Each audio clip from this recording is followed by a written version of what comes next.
Hi hello అందరూ బాగున్నారా? ఈరోజు మా రెసిపీ వచ్చి వెజిటేబుల్ పలావ్ ఎలా చేస్తానో చూడండి.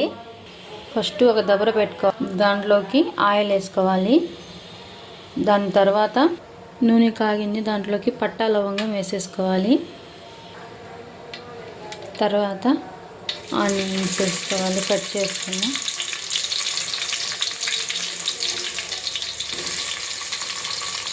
ఆనియన్స్ మొత్తం వేసుకున్న తర్వాత నీట్గా కలుపుకోవాలి.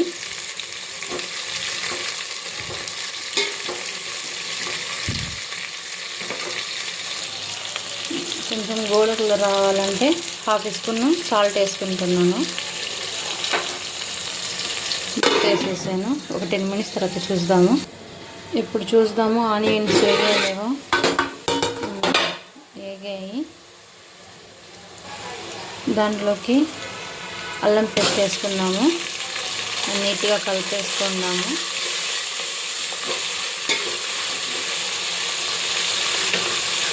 అల్లం పేస్ట్ కొంచెము గోల్డ్ కలర్ రావాలి.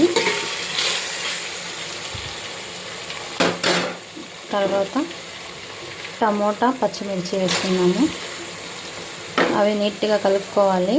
కలిపేసుకున్నాను. దీనిపైన మూత వేయాలి, తొందరగా మగ్గుతాయి. ఒక 10 నిమిషాల తర్వాత చూద్దాము. టమోటా ఎర్రగడ్డ మగ్గిపోయాయి. దాంట్లోకి ఉల్లగడ్డ, క్యారెట్ వేస్తున్నాము. తర్వాత బఠానీలు వేసుకున్నాము.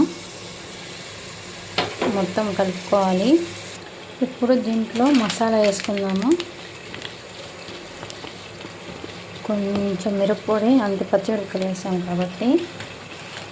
తర్వాత గరం మసాలా,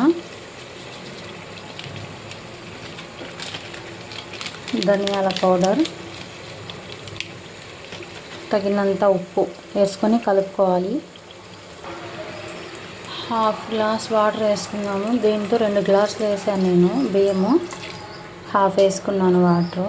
మొత్తం మగ్గాలి బాగా. వాటర్ వేసేసి కలిపేసుకున్నాను. ఇప్పుడు మూత వేసేసి ఒక 10 నిమిషాల వరకు చూద్దాం. గోబీ పకోడా ఎలా చేస్తానో చూడండి. ఈ వేడి నీళ్ళలో కొంచెం కడుక్కోవాలి. దాంట్లోకి కార్న్ ఫ్లోర్ తీసుకోవాలి. తర్వాత శనగపిండి తీసుకోవాలి.